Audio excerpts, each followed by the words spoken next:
Hello, and welcome to Friends for Life, a podcast of the Lutheran Church Missouri Synod's Life Ministry. We're sharing stories and insights of real people living out God's love for the people He's created. We hope you'll stick around and be our friends for life. Thanks so much for joining us for this special episode of Friends for Life. I'm your host, Steph Neugebauer. This is a first for our show. I have two guests with me today, my dear friends, Tim and Rebekah Janke. I'll let them introduce themselves in a second, but first I want to introduce this series called Friends in Real Life. This series will show up occasionally throughout our regular season. There'll be episodes that will tell real stories of real life issues from the perspective of real people living them currently or having gone through them before. This story is extra special because we're coming in the middle of it.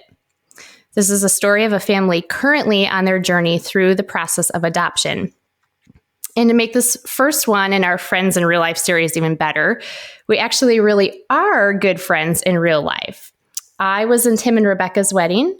Rebekah was in my and Kirk's wedding. So it's really special to have you guys on. I obviously know a lot about you, but would you please introduce yourselves to the listeners? Certainly. Hey, Steph. Thanks for having us. It's great to be here with you. I am Rebekah Janke, and I live with my family, Tim and our son, Elijah, who will be 3 this summer. And we have 2 dogs in North Dakota. I am an instructional coach with the middle school in our town, and I'm here with my husband, Tim. And I am a veterinarian. So together as a family, we like doing a lot of outdoor activities together and hiking and doing all of that and just trying to be as active as possible. So I met Tim, of course, when you guys began dating and knowing each other. And then, of course, the early years of your marriage. And I got to know you when you first started or were in vet school. And so that was a special time, too, visiting you guys in Iowa when you were there. And looking, our little trailer. You showing us and being very excited about all of your vet school graphic pictures and videos of surgeries and all of that. Yes. So, Yep. Yes. But Tim has a... Well, you could appreciate that. Oh, yes. Yeah, thank you. Tim has a very special gift, and I have on more than one occasion texted them frantically because our dog ate mouse poisoning or this or that. So yes, thank you. You both have really special giftings. And Rebekah, what's an instructional coach for your school district? Can you kind of explain that? Yes. So I work with teachers, especially, and help them kind of hone their craft and help them with instruction in their classrooms to positively impact teaching and learning. And prior to that, you were a teacher in the school setting, correct? Yep. I've been a classroom teacher in Lutheran schools and public schools in 3rd through 6th grade. Awesome. Yeah. Thanks so much for coming on, guys. Let's kind of start at the beginning, I guess, of your story, the beginning of your story with your adoption process, that is.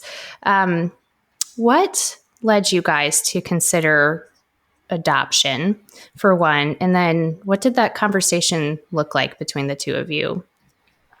Sure. So with that, it was a little bit of kind of an evolved process over time. It wasn't really something that just one day we woke up and bam, we're doing it.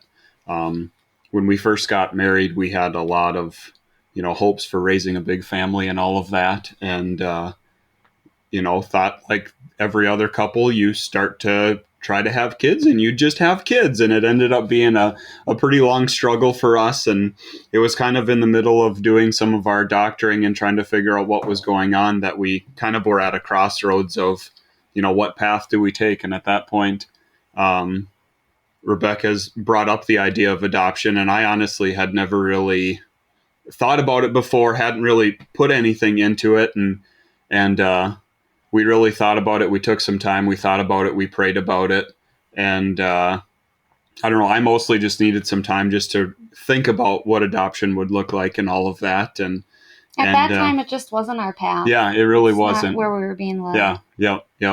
And very fortunate for that, because now we have our son Elijah from going down some other paths there. And just during doing some of that doctoring and everything, the more and more we went through it, the more and more I just felt this calling for adoption. And just I mean, the more I thought about it, the more it grew. And I finally got to a point too where I just, one day, I looked at Rebekah, I was like, we have to adopt. It doesn't matter how many kids we end up with, this is something we need to do. And it is, I don't know, it's unbelievable. That feeling inside of you of a true calling of this is, we need to do this, not just, oh yeah, that'd be kind of cool. Yeah. And I think you only do that when it's a calling, when the Lord calls you to. It's it's not a process that you just. Oh, gosh, you'll need to. That's okay. But that's all right. It's not a process that's for the faint of heart. It's something that you do when you're called to do it. Yeah. And for the faint of heart, I've gotten to talk to you guys and be part of this journey just as friends. And we'll get into this a little bit more later, but witnessing what you've shared with me, the ups and downs, the challenges, the hurdles you've had to cross. It seems like, only by the grace of God and, with his help, would it be something that you'd be able to go through together? Definitely. Tim and Rebekah, adoption is a pretty general term, but we can look at, different aspects of adoption. I mean, we could do several different episodes on adoption, really. But just briefly, could you kind of walk us through what adoption, what the options are for adoption, how it could look for different families, even for different states, even going through different agencies? What kind of options are there out there? Yeah, so when we first started the process, we didn't even realize what all our options were. And Tim is really the researcher in our family, and he started to dig into, the different paths, how this might look for us. And in general, I guess there were kind of three different paths going within our own state of North Dakota, or going with a domestic adoption across the United States, or an international adoption. And at the time, we just felt we were being led to going with a domestic adoption. In-state adoptions, they take quite a bit longer to complete. Yep. What did you find when you were? So with our current state, just to have your application processed would have been a year wait. And then in order to match would have been, multiple years beyond that. So just didn't really seem with that long of a wait, just adoptions, not all that, plentiful in North Dakota or that type of a thing, where a lot of wait time there. So that's what kind of led us further down the path. Do you think that's a North Dakota thing, or is that like across the boards? I don't know, honestly. And now that we're active and we're seeing cases with our kind of domestic adoption, we're really seeing cases from all over the place. So it's not like you see, outrageously more cases from this state or that state. So it's, I don't know that answer. Okay. So you have chosen then domestic adoption, but not necessarily within North Dakota. In fact, probably the chances of you receiving a child into your home that's from North Dakota is probably very slim than I would expect. Very slim. Yeah. We've seen a number of cases and we haven't seen any from North Dakota. Yep. Domestic, international, in-state. And then can you tell us the difference between open adoption, closed adoption? Is there anything in between those two?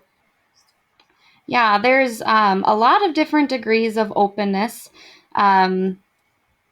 Many adoptions now, some kind of open adoption is most common now. We have seen very few, maybe one case where the mama wanted a closed adoption. Openness is anything from letters to pictures sent, exchange of pictures through a platform, or exchange through personal email, to visits. And it's very much like an extended family kind of a relationship. like birth mom, not that she would be called an aunt, but kind of like an aunt type of relationship. And really, even in some open adoptions, like you have her family as a part of your extended family, as well as that child is somebody else's grandchild, also. So varying levels of openness. And I think that closed adoptions are pretty few and far between from what we've learned over the past months. And with our little bit of kind of, our educational material and our home study and all of that, really an open adoption is far and above the best for the adoptive child as well. Knowing who their birth parents actually are and all of that is so much healthier of a relationship as well. And that's really something that we were a little bit honestly apprehensive about in the beginning of what exactly does that look like? Is it kind of co-parenting, so to speak, or what does that relationship look like? And it's not at all. And the more you learn about it and the more you dig into it, the more like you really, we are going to respect whatever our birth family wants as far as their level of openness, but really, kind of hoping for at least some level of openness. Just, it is a lot healthier relationship there. From what we've seen. And some may not be comfortable with that. And that's not to say that that's, correct. There's a right way or a wrong way. That's just the way that, that we feel at this point. Yep. Yeah. Well, it sounds like you've done quite a bit of research just on your own. But who do you receive help from throughout this process as far as where did you learn about what's healthiest for the child in terms of openness with birth parents? Is this a counselor through an agency, or are these separate classes you take? Rebekah, what is adoption consultants? Potential adoptive families can work with consultants, and you don't have to work with a consultant to adopt, but when you work with a consultant, the consultants really focus on adoptive families, and they work with agencies that really focus their energy and their resources towards birth families. And then with a consultant, they show your case to a number of different agencies. So we've seen cases from many different agencies, not just one. And I guess really the benefits that we've seen with that and what we've really enjoyed is our consultants have really held our hand through this process. They've helped us with all of the steps along the way. And also they truly have focused their time and energy towards us and helped us understand our side of things. And we can tell with the cases that we see that the agencies that they work with truly are taking great care of these moms. So that's, we've really appreciated that route, and it's been the route that's right for us. Yep. Can you take us, I guess, from kind of beginning of, choosing the agency, choosing your adoption consultants, and then through the process of paperwork. And then I heard you mention home studies, kind of a kind of step-by-step what it's been like for you. Yeah, so it started with an application to our consultants. Well, I told you that Tim was the researcher, and in his research, we did talk on the phone with a few different agencies. In all of his research, we found faithful adoption consultants, and we talked with them on the phone, and we talked over and prayed over where, the route we should take. And anyways, we ended up with Faithful. So we applied to them, and that was kind of an extensive application in and of itself with references and narrative responses and some financial information. And after a couple weeks, our application was accepted. And then I told you that they kind of held our hand. So they gave us a whole list of the different paperwork that we needed to collect. So that like 32 or 36 different items. Yeah, and some of those items had lists. So. Oh no, a list of lists of lists. Yeah. Yes, exactly. Yeah. It was like all sorts of different identifying, documents that we just needed to photocopy or get a certified copy of. We had physicals, and Elijah had a physical. We had drug tests. We had to collect information on our financials, background checks, fingerprints. How many pages of questionnaire did we figure out we did?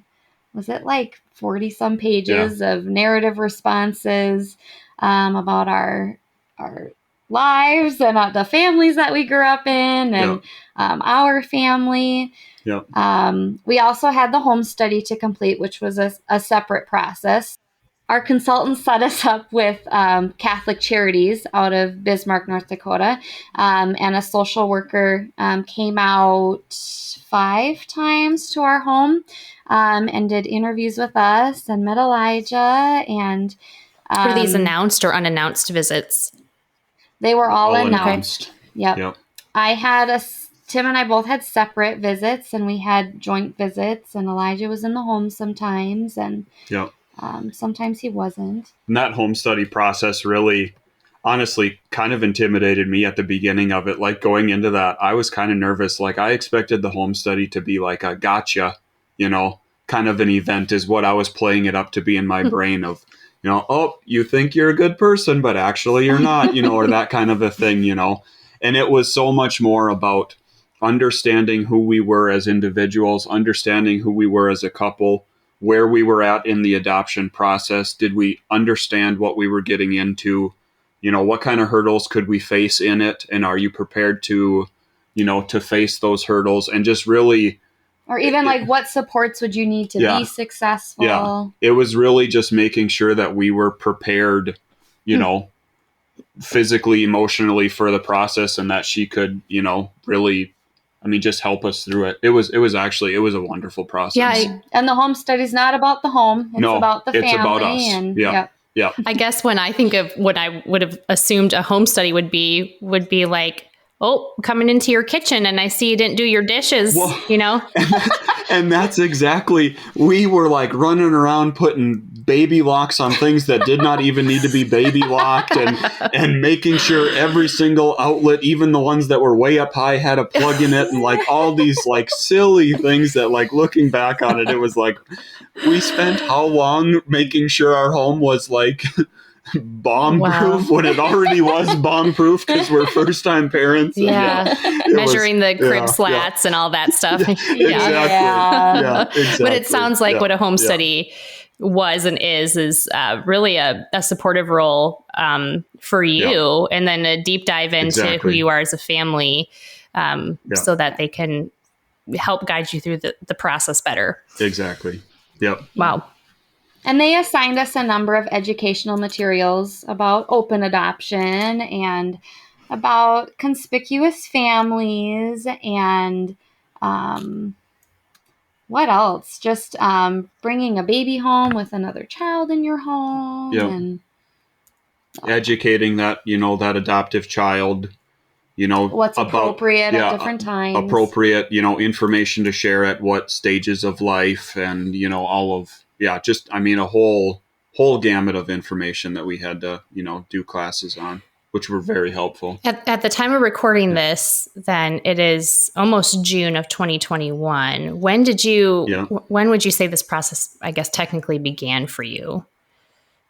It officially began at the end of October of 2020, when we applied to our consultants. So we officially went active at the end of March. End of March. Yeah. So about 9 months have passed now, and then where are you now? Are you like you've gotten pretty much everything out of the way, and now you're in the waiting process? Yep. Yes, we're active. We when you work with a consultant, you see cases of expectant moms, and as the potential adoptive family, you say if you want to present your profile, your family to that mom or not. So we see cases every week. We see like 2 or 3 each week. Yep. And we believe that we'll match with who we're supposed to match with. So we say yes to the cases that we see. And then moms take a look at sounds like our consultants have told us that they see around 20 profiles when they sit down and look at families. And we hear no. So far, we've heard no. And every no we hear, we know it's another no closer to our yes. So we're waiting. We're waiting and saving money and saying yes and waiting for our yes. Yeah.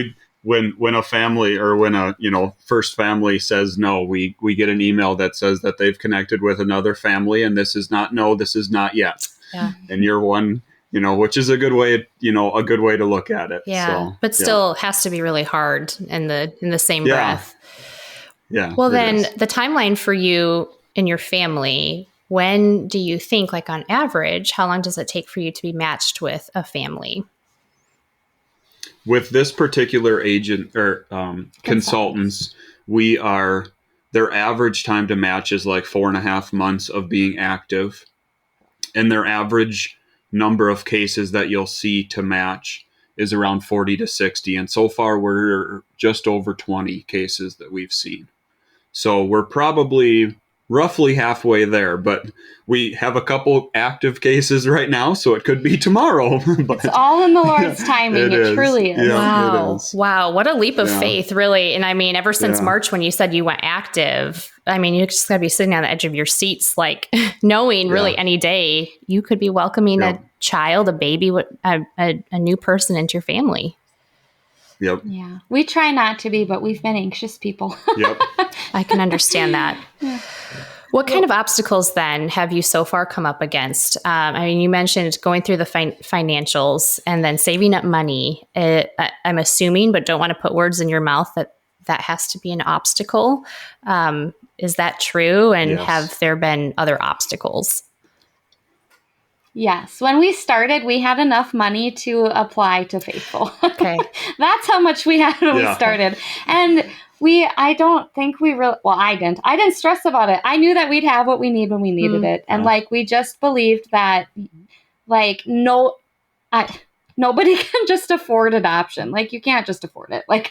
We knew that we'd have what we need when we need it. And so far we've had what we needed when we needed it. And right now we don't have enough money for any of these cases that we're saying yes to, but we know that it will be fine. We know that the Lord will take care of us and our family. Yeah. Can you explain why it's so expensive? What is entailed? What's needed to make these? I mean, we're talking not just thousands, but tens of thousands of dollars, correct? Yes. Mm-hmm. Yep. Multiple tens of thousands of dollars. Yep. And that's one aspect that and even with talking with, just everyday people, about it too. Everyone brings, well, why is it so expensive? Well, why is it so expensive? And until you really get into the process, now I kind of understand, yes, it is expensive, but there's a lot that goes into it. And especially making sure that first family, that birth mom is being taken care of and her needs are met. And all of the other lawyer fees that need to be done and all of those things. It really, none of the cases that we see, you look at it and say well, this is outrageously none of this money should be spent or that kind of a thing. It really seems like it's justified where the money is going to. I said that we've learned a lot through this process. I think we've just grown in understanding for that, for the cost. It's truly money put to pro-life use. Yeah.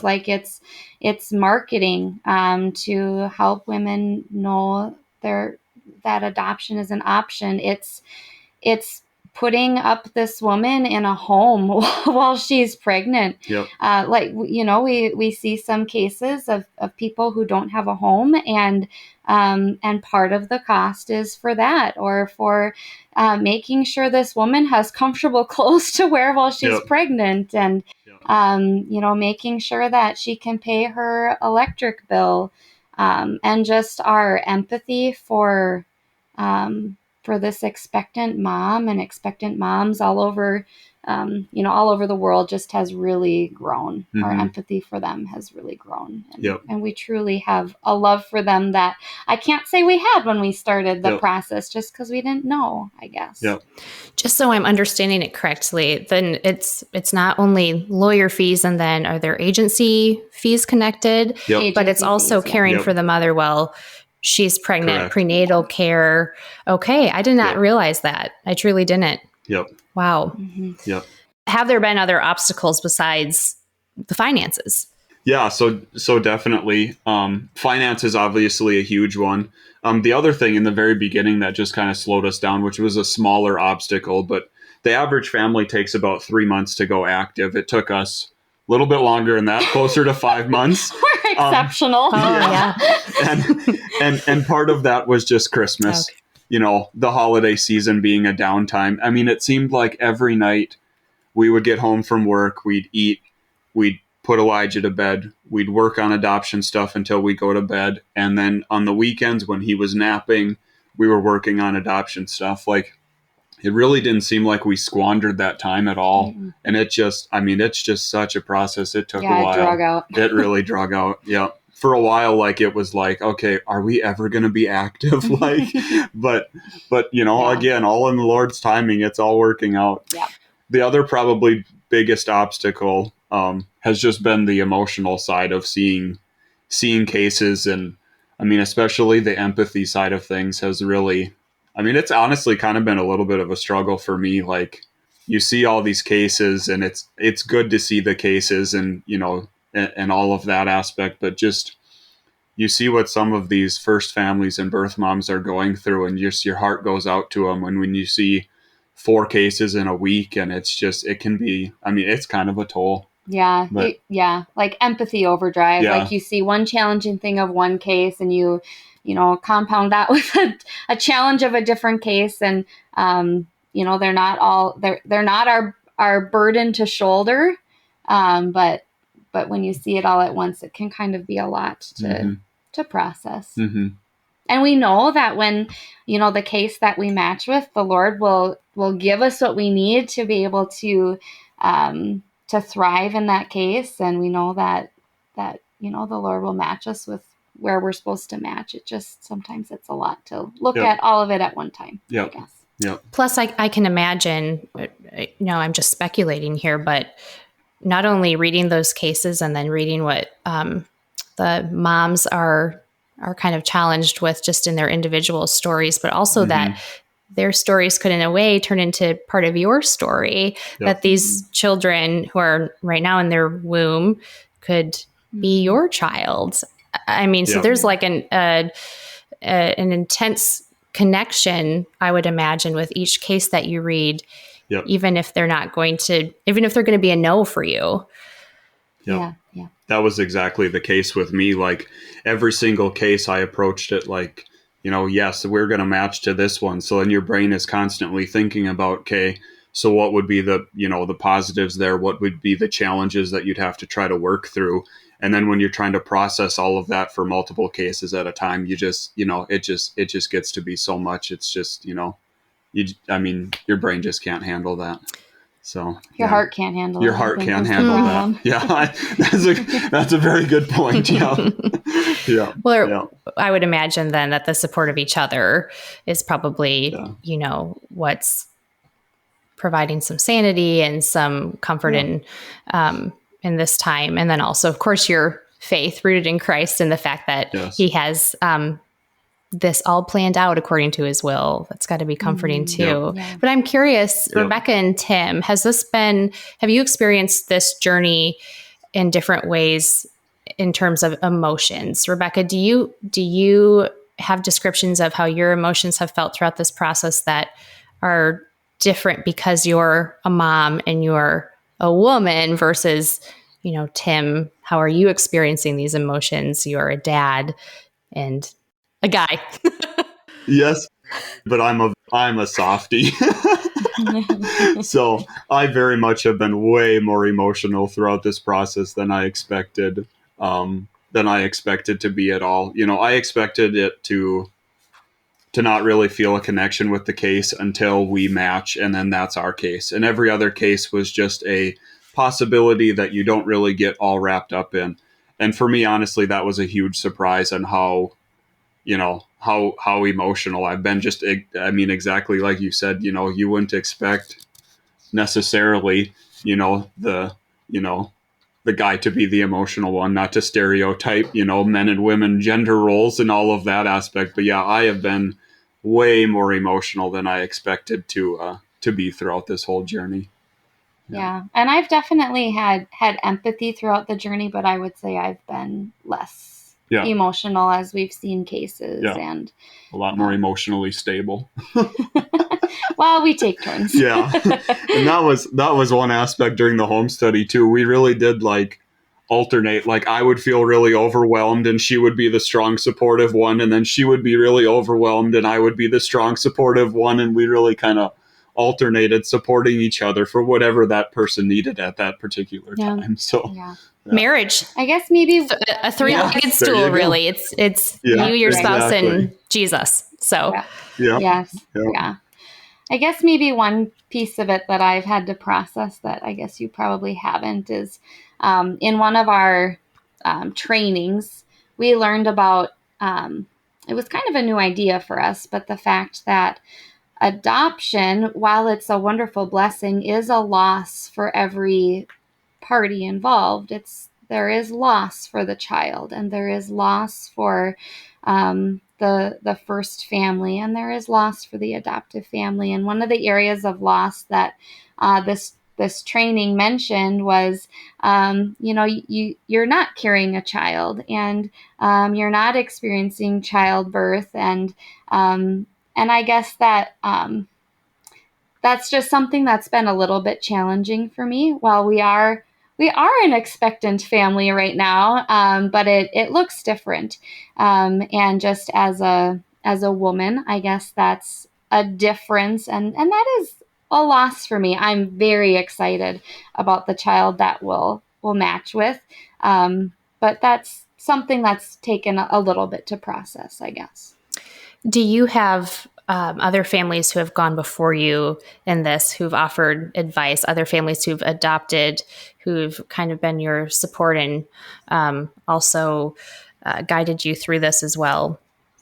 Steph, we haven't really connected with a lot of families who have a completed adoption.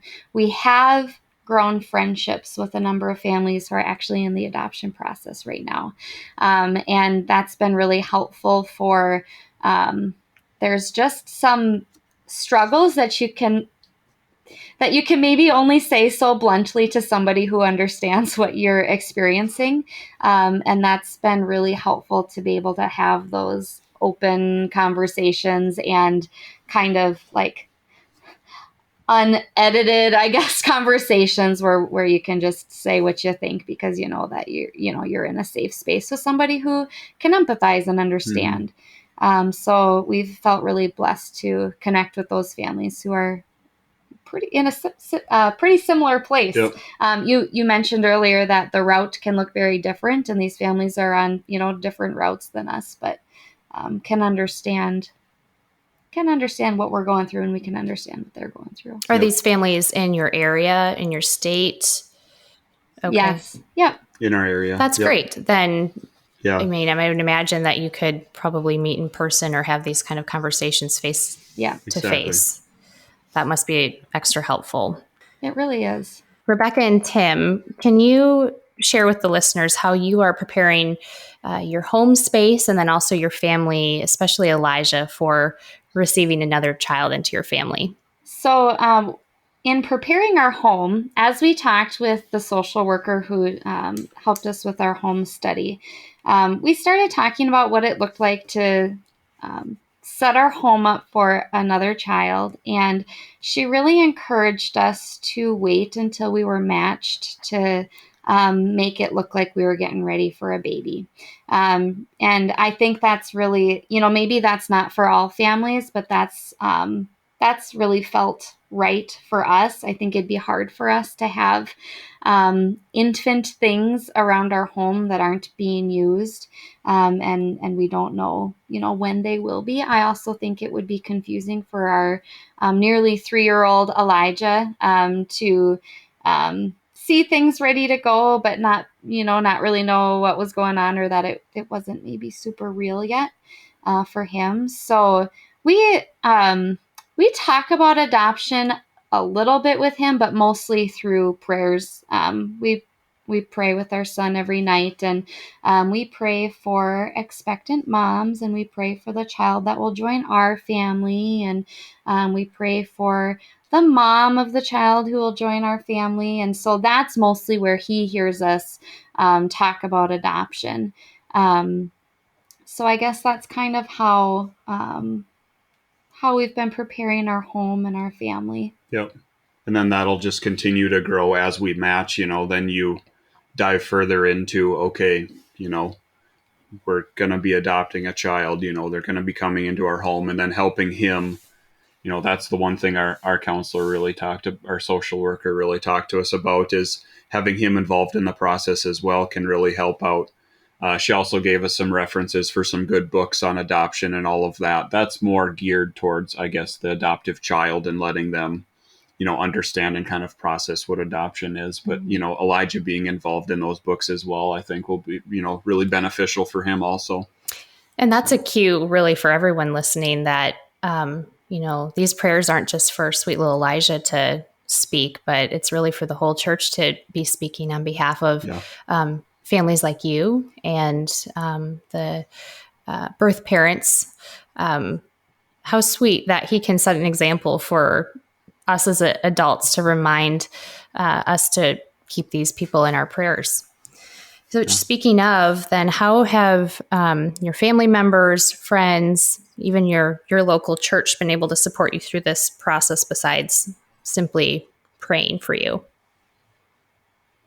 Well, certainly prayers. I think along with prayers, kind of the first way that we asked for support was through letters of reference. We asked a number of family members and friends and coworkers and our pastor to write references for us.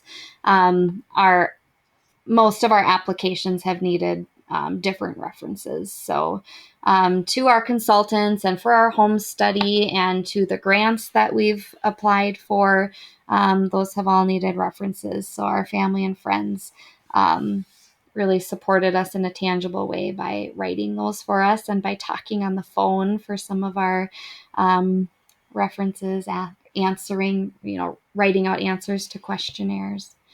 I think another way that we've really been supported is people, family and friends who really listen. There's kind of a lot that we're processing right now, and we're learning that things are different for children who are adopted. And there are different areas where some sensitivity is needed. And as we're kind of processing that and trying to understand it and kind of trying to prepare our family and people that we're around often for that, just that listening has been, we really appreciate that. Yep. Anything that I missed? It really seems, throughout this whole process, we have just felt such overwhelming support. Like we feel so incredibly blessed by the level of support that we've felt from our friends and family in our church. It kind of seems like with it, you're always asking and you're always asking and you're asking more and you're always asking. And it is a very humbling experience to have people just openly give. And yes, I'm going to do what you need. And I know I already asked you for this, but can we have this? Yes, gladly. Like it is a very humbling process there with all the support we've had throughout it. Do you want to speak about our Both Hands project? We've had an outpouring of support with that. Yeah, very much so. So we're doing a fundraising project to help fund our adoption. The organization is called Both Hands. You plan a service project for a widow in your community. And as part of that service project, you send out You and your core team send out pledge letters asking people to, sponsor your service day for this widow in need. All of the funds that get pledged go towards our adoption. And then you also ask area businesses for donations and everything to complete the service project. And it's really a way to bless someone and be blessed in return. And that has been quite a bit of work. We have our project next weekend, so it's coming up pretty quick. And the level of support that we've seen through that is it's humbling. So humbling. Like there aren't the right words to thank people for the level of support that, like, it just feels like there should be a bigger word than thank you that you can tell people for that. It has been a true blessing, and it's been just, such a wonderful experience so far, and we haven't even completed the project yet. We've had people give donations of money for our adoption. We've had people send supplies from Arkansas and Iowa. Wink, wink. And we have a professional landscaper that's a friend of ours coming in and helping us plan and execute that piece at Miss Edith's house next weekend. We have a professional painter that we're friends with who's coming in and leading our team with the painting. We've been so supported, and some people are probably more private than we are with their adoptions, and I don't think that we would have been able to do the whole process without being open about what we have going on and ways that we could really use help. And it's like Tim said, we're kind of asking for help all the time, and it's very humbling, but it's just, we've felt so supported and just like we've been lifted up by our friends and family. Yep. And it's wonderful. Yep. I will tell you, just from my perspective, it's also a blessing to be brought into this process too. You're looking at it from a receiving end, but in a sense, I'm looking at it from a receiving end too, of getting to be part of this story, getting an opportunity to pray for you, pray for this child, pray for Elijah, and then also to, know what's going on, and knowing helps with knowing how to then help financially and otherwise. And it's good to have friends like painters and contractors and landscapers, right? Yeah. Yes. Yes, it is. Yeah. Tim and Rebekah, how has your Christian faith influenced the way that you're approaching this adoption process? I think the biggest thing is that, we don't know how it's all going to work out. And a year ago, we wouldn't have thought that this is where our family would be. But we truly believe that God's plans will prevail. Yep. We trust that the case that we're to match with is the child that we're meant to raise. And we trust that the Lord's plans are good, and that the Lord is with us through this and has plans for our family. Yep, very much so. That's probably the hardest part of, not even in an adoption process, but just in life, or at least for me, like giving up control, and I'm a planner and I'm a researcher, so I just want to know, and that whole process of just giving up control to, hey, this is going to work, and we're going to, open up the doors that the Lord opens, and all of that. That really, without faith and believing what we believe, I think it would feel like a way different process and a way more stressful process than it is just, knowing that it's all going to work out, really. There's no choice but to be still and know that there you go. God is in control, and He has us, and He has our family. Exactly. And He's working. That was my next question. Has there been a scripture that's been especially comforting or encouraging to you? I'd say that's really mine. That really speaks to me, is just, in Psalms, just be still and know. And even just that little phrase there, just knowing that, okay, yep, He has us, it's all going to work out. And for me, it's my cup overflows from Psalm 23.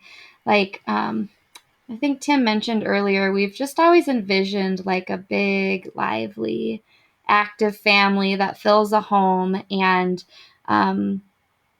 that's been really challenging for us to have. And even through that, we have an overflowing cup, and the Lord has greatly blessed us. So I guess that's been another scripture that's brought me peace, I guess, knowing that what is what is supposed to be. Yep. And it's a blessing. And finally, what piece of encouragement would you give to families who are considering adoption? And then what is one piece of encouragement you would give to those who are supporting families going through adoption? To potential adoptive families, I guess just what we were talking about, give up control. God will finish what He started, and God's plans will prevail, and do a whole lot of learning along the way, because there's a lot to learn. It's not for the faint of heart, but it's a wonderful calling. Tim, what about you? If an adoptive family asks you, and again, we have not really been turned down. I mean, when we've asked for support, we've gotten for support. But really, and if an adoptive family is approaching you for support in their adoption, it's because you truly mean something to them. And they want to bring you in on this journey. And they also, truly need your help. Like, as you kind of already talked about, Steph, feeling like it's a blessing on your end as well. I can kind of, see that, like, the people that we've asked for support and all of that are like, they're people that we deeply love, and we think highly of them. They're a part of the story. Yeah. It's kind of, adoption is a way to extend your family into, again, the first family, talking about that. And as well, bringing everyone into this fold, it just feels like such a huge just community effort where everyone is involved in it. And it's just, I don't know, it's been a really neat experience. So get involved if you have an adoptive family, and that of, and it'll be a great blessing. Yeah, get involved. That would be, I guess, just from this perspective here, an encouragement to people, because Christ calls the church to care for the orphans, to care for the widows.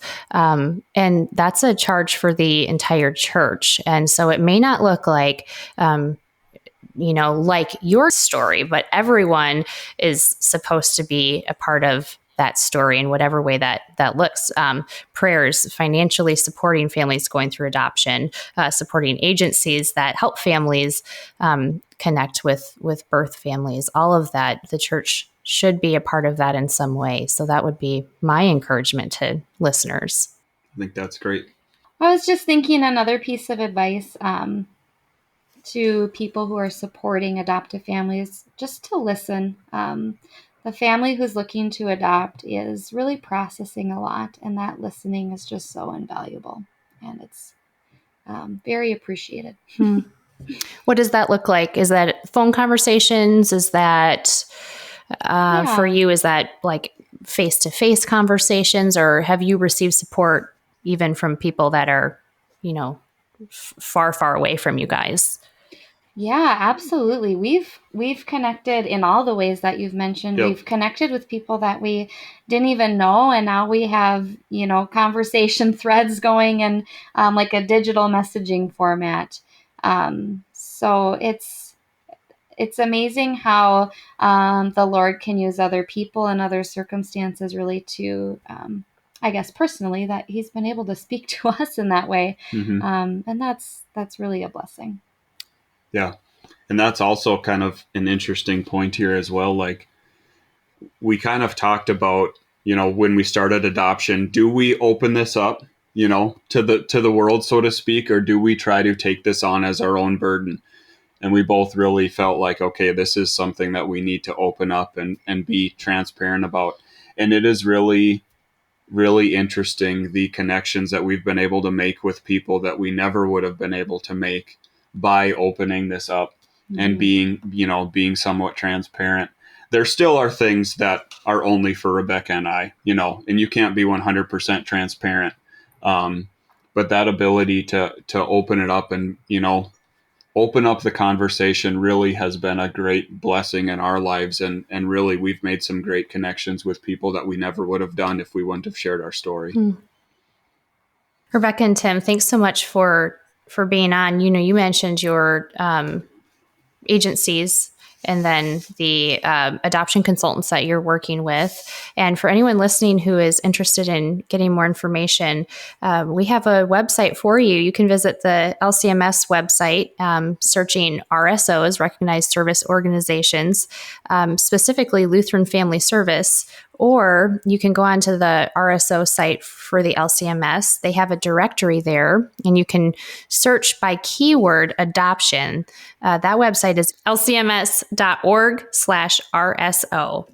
Rebekah and Tim, it was a pleasure to talk to you. And thanks so much to our listeners for tuning in. If you liked what you heard, please leave us a 5-star review, and don't forget to click the subscribe button so you don't miss out on any upcoming episodes. Which, speaking of upcoming episodes, they drop the 2nd and 4th Fridays of every month. And finally, do you want to know how to get in touch with us? Email us at friendsforlife@lcms.org. We want to hear from you about what you want to hear about when it comes to issues of life. Thanks for joining us. Friends for Life is a podcast that introduces listeners to life issues by introducing them to friends who stand for life.